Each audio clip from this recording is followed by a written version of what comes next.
سے جو سبق ملتے ہیں؟ اچھا، وہاں دو پیغامات آئے ہیں، ایک کراچی سے آیا ہے اور ایک لاہور سے آیا ہے. ملاقات نہیں ہوئی آپ صاحب سے. لاہور سے حضرت سلیمانی صاحب کا پیغام آیا، وہ میری تحریک ہے ہمارا اس کے پنجاب کہ 6 جولائی کو وہاں تربیت گاہ ہو رہی ہے، 10 بجے شروع. وہ بھیجیں گے اس پر اس کے دعوت نامے بھی، لیکن یہ پہلے سے انہیں اطلاع دی ہے کہ دوستوں کو بتا دیں، کیونکہ ہمارا یہ اجتماع 6 سے پہلے نہیں ہوگا پھر، تو اس لیے اس کے بارے میں بھی وہ دعوت نامے تو آ جائیں گے اور وہ پھر وہ ہو بھی جائیں گے جمعہ وغیرہ میں، لیکن یہ پہلے سے حضرات جو ہیں وہ اس کے بارے میں 6 جولائی کو ہے جی. یہ اجتماع چونکہ ہمارا 6 جولائی یہی دن ہوگا. ہاں تو اس لیے وہ تو خیر ہو جائے گا. سوال یہ ہے کہ وہاں کے جانے کے لیے جو ہے نا لوگوں کو اس سلسلے میں کہنا چاہیے ابھی سے کہ وہاں 6 جولائی اس میں شرکت کے لیے. ہاں اس سے انشاءاللہ. تو یہ ایک تو یہ ہے. دوسرا یہ ہے کہ امیر تحریک زاہد حسین صاحب کا کراچی سے ہے، انہوں نے کہا ہے کہ وہ 5 تاریخ کو یہاں آئیں گے، 5 جولائی کو. تو 5 جولائی کو یہاں کوئی آپس میں ارکان کی یا جو لوگ تحریک سے متاثر ہیں ان کا کوئی اجلاس ایسا ہو جس میں کچھ باتیں ہو سکیں، ٹھیک ہے، وہ تو فائدہ مند چیز ہے. تو یہ ہمیں انہیں بتانا ہے کہ وہ اس میں شرکت کریں گے. وہ تو انہوں نے کہا ہے کہ یہاں آ کے وہ تقریباً 10 بجے ان کی گاڑی یہاں آنی ہوتی ہے، تو وہ لیٹ ہوتی ہے بعد کا 2-3 گھنٹے پچھلے پہلے کوئی پروگرام ہو سکتا ہے. تو اس کے لیے بھی ہمیں سوچنا چاہیے کہ ان کا یہاں کیا پروگرام رکھیں، کہاں رکھیں. یہ چیز ہے 5 جولائی 5 جولائی کو. 5 جولائی کو جو ہے ہفتہ ہمارے سارے پروگرام جو ہیں وہ یا جمعہ کو ہوتے ہیں یا اتوار کو ہوتے ہیں، تو وہ ہفتہ کا دن ہے. اس میں ہمیں یہ سوچنا چاہیے کہ وہ کیا پروگرام ہو سکتا ہے، کتنے لوگ کون سے لوگ جو ہیں اس میں شریک ہو سکتے ہیں. یہی قابل غور بات ہے، کیونکہ یہ وہ الگ پھر یا تو کوئی اجتماع میں بیٹھ کے سوچے. یہاں دوست سارے زیادہ موجود ہیں، اس لیے اس میں زیادہ لوگوں کی رائے سامنے آ جائے گی.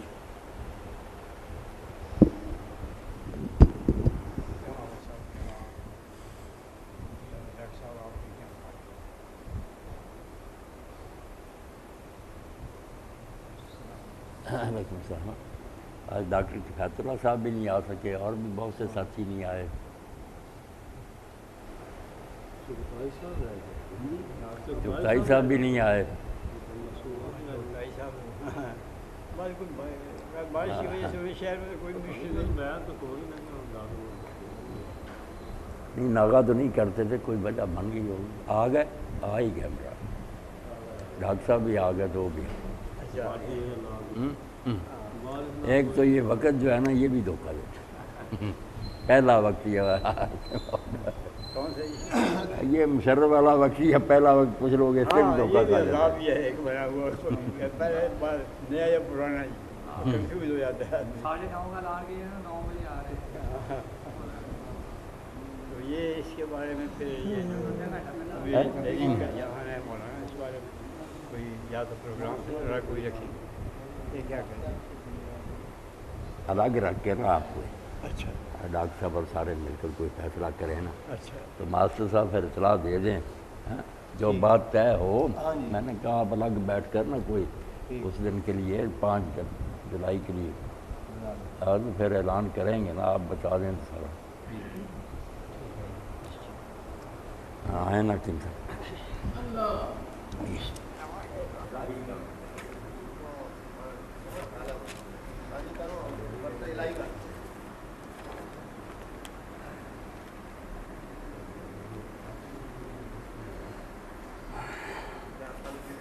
بسم اللہ الرحمن الرحیم.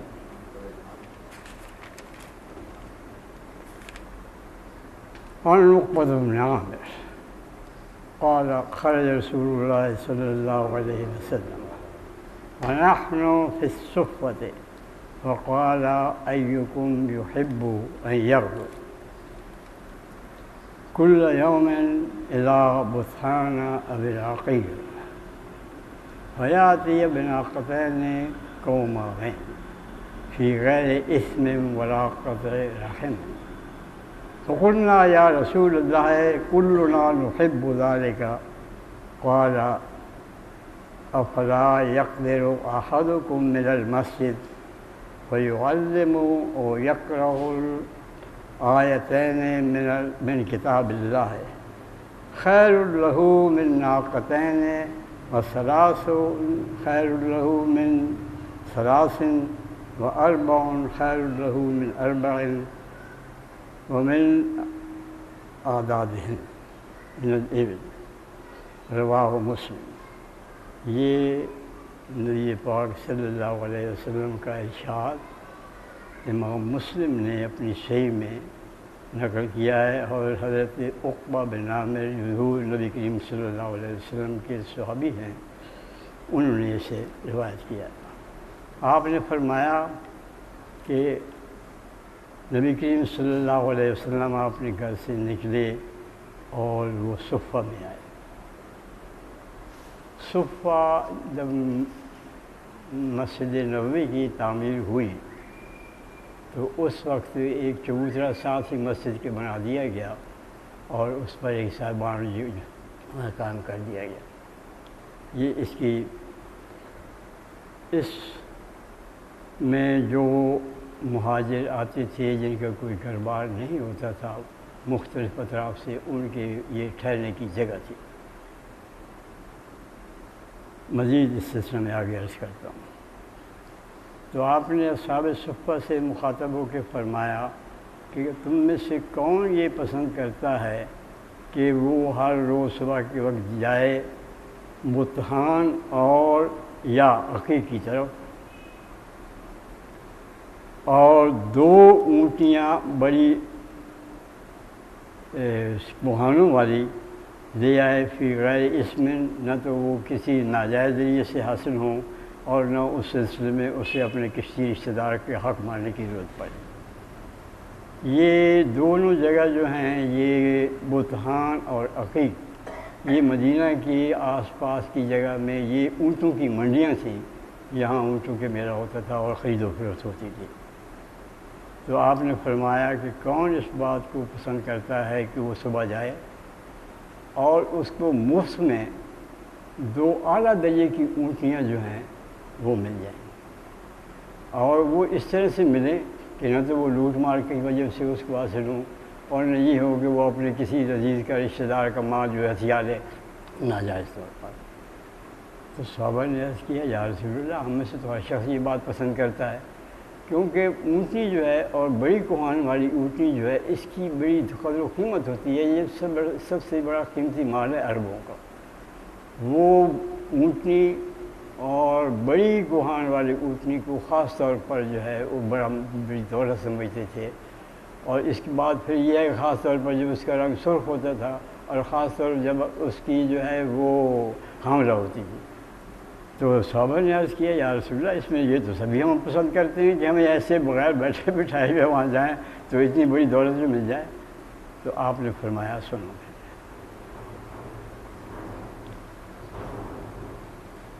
وہ یہ کہ اس سے بہتر یہ بڑی دولت جسے تم سمجھتے ہو وہ تمہارے نزدیک یہ اونٹیاں ہیں، اور وہ اچھی قسم کی اونٹیاں ہیں اور بغیر کسی تگ و دو کے مل جائیں۔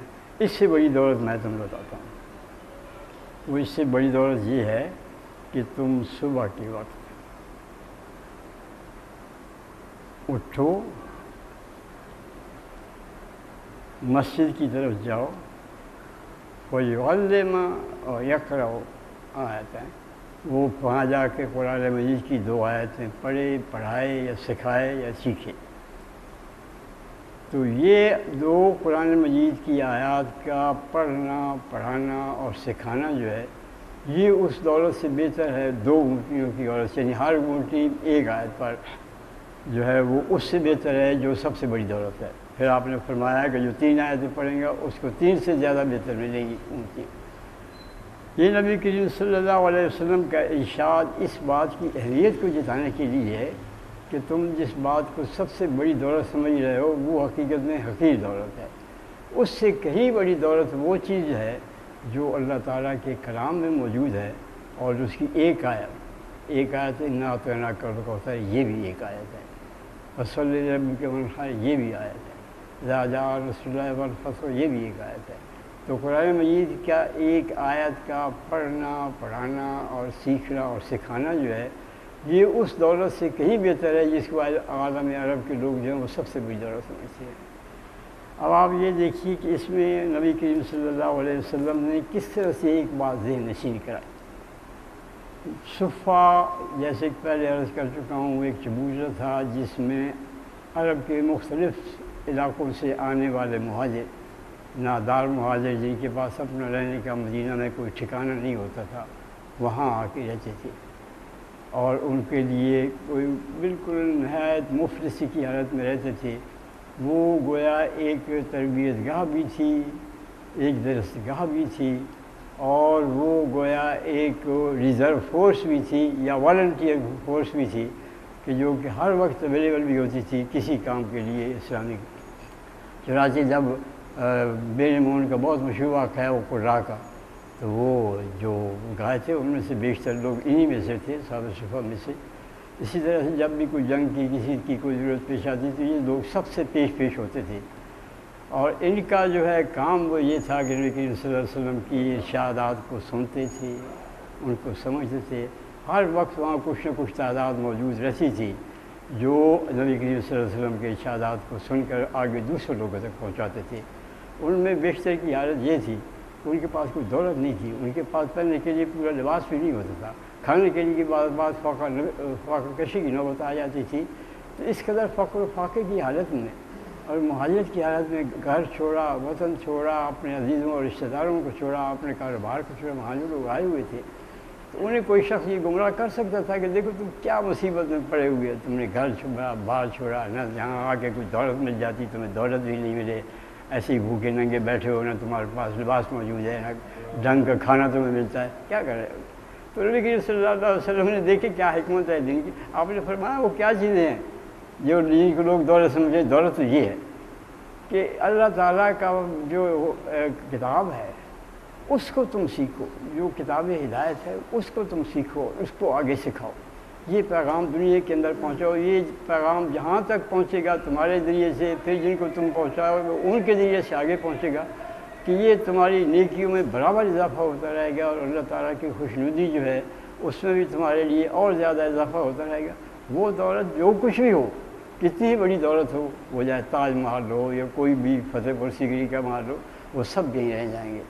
وہاں تاج محل کے اندر بھی اگر مردہ دفن ہوتا ہے تو باہر آ کے نہیں بیٹھ سکتا کہ دیکھو میں کتنی بڑی محل میں جو ہیں وہ مجھے دفن کیا گیا، وہ تو زیر زمین ہے، اس کو کوئی نہیں دیکھتا کہ یہ کتنا ہے۔ لوگ اس کو دیکھنے کے لیے، اس کی عمارت کی خوبصورتی کو دیکھنے کے لیے آتے ہیں، جو اس کے اندر دفن ہے اس کے لیے کچھ نہیں کرنے کے لیے آتے ہیں۔ تو یہ جو ہے حضور نے فرمایا کہ تم جو یہاں بیٹھے ہو، تم یہ نہ سمجھو کہ تم کوئی بڑی دولت سے معروم ہوئے ہو، جو جس دولت سے تم معروم ہوئے ہو اس سے بڑی دولت تمہارے پاس موجود ہے، اور وہ اتنی بڑی دولت کہ تھوڑا سا لب ہلانے سے، تھوڑا سا کام کرنے سے وہ دولت تمہیں حاصل ہو جاتی ہے، اور وہ یہ ہے کہ تم قرآن مجید کو پڑھو۔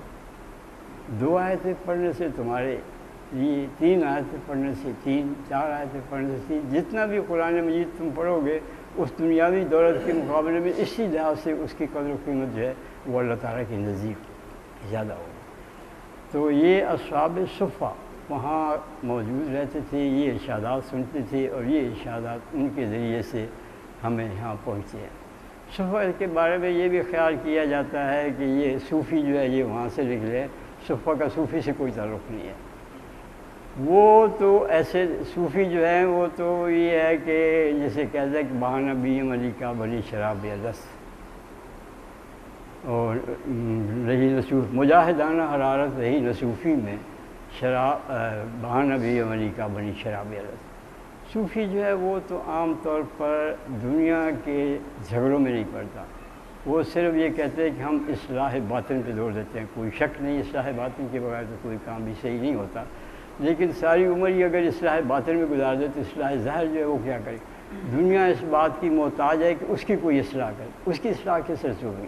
وہ صوفی تو نہیں کر سکتے، وہ تو صاحب صفہ ہی کریں گے جو ہر وقت جنہوں نے سب سے بڑی قربانی یہ دی کہ اپنے دین کی خاطر، اللہ کی خوشنودی کی خاطر، اللہ کے پیغام پر، اللہ کے رسول کے پیغام پر اپنے گھر کو چھوڑا، اپنے وطن کو چھوڑا، اپنی دولت کو چھوڑا، اپنے کاروبار کو چھوڑا، اور پھر جہاں آئے وہاں ان کے لیے یہ نہیں تھا کہ وہاں کوئی جو ہے غالیچے بچھے ہوئے تھے کہ وہ آ کے وہاں بیٹھ جاتے، کاروبار سیٹ تھے ان پہ آ کے وہ بیٹھ جاتے، یہ نہیں، وہاں فقر و فاقہ کی زندگی تھی، لباس اور ان کی خوراک جو ہے وہ کبھی میسر ہوتی تھی، کبھی میسر نہیں ہوتی تھی، کبھی کھجوروں پہ 2-4 کھجوروں جو وہ ملتی تھیں ان پہ گزارا کرتے تھے۔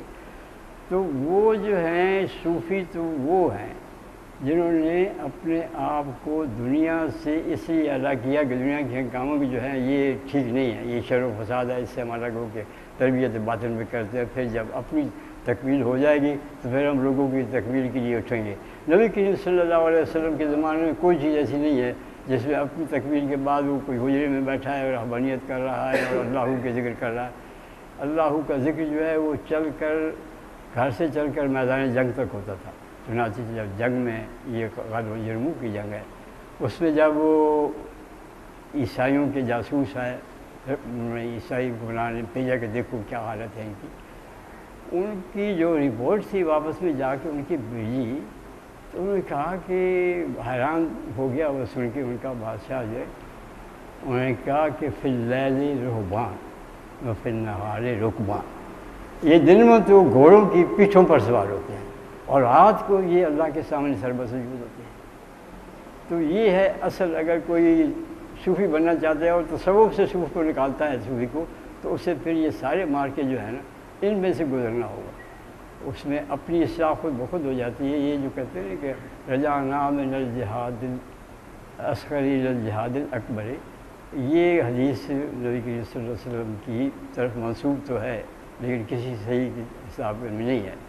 اصل میں انسان کی تکمیل تو اس وقت ہوتی ہے سب سے بڑی جب کہ وہ جان دیتا ہے، جان سے بڑی زیادہ قربان کرنے کی چیز کوئی نہیں ہے، اور اگر جان قربان کرنا جو ہے اس کو ہم جہاد اصغر کرا دیں تو پھر بڑا جہاد کہاں سے آئے گا؟ سب سے چیز بڑی یہ ہے کہ انسان اپنی ساری چیزیں قربان کر سکتا ہے لیکن اپنی جان نہیں قربان ہوتی۔ بعض اوقات اپنی اولاد کو قربان کر دیتا ہے، اپنے مال کو قربان کر دیتا ہے، لیکن اپنی جان دینے کے لیے تیار نہیں ہوتا۔ تو جو شخص جان میں کی قربانی کے لیے میدان جنگ میں جاتا ہے، سینکڑوں زخم کھاتا ہے، اس کو ہم یہ کہیں کہ وہ مجاہد اصغر ہے، وہ چھوٹا سا جہاد ہے۔ جہاد تو اس نے گھر سے نکلا تو اس نے تو جہاد اس سے بڑا کیا جہاد ہے، بیوی کو چھوڑا، بچوں کو چھوڑا، جائیداد کو چھوڑا، اسے یہ پتہ نہیں کہ پھر واپس گھر میں ان کو لوٹ آنا ہے یا نہیں آنا، اس سے بڑا کیا جہاد ہو سکتا ہے کہ وہ ہر چیز کو چھوڑتا ہے۔ اللہ تعالیٰ ہمیں توفیق دے کہ ہم جہاد اکبر جسے کہتے ہیں وہ تو بعد میں آ گیا، اس جہاد اصغر جس میں کہ انسان کی تمام دولت، اس کی جان، مال، اولاد، سب چیز جو ہے قربان کرنی پڑتی ہے، یہ جہاد اصغر ہے۔ تو پھر اس جہاد اصغر کی اللہ تعالیٰ ہمیں بھی اور صوفیوں کو بھی توفیق عطا فرمائے جو اس کو جہاد اصغر کہتے ہیں۔ وآخر دعوانا۔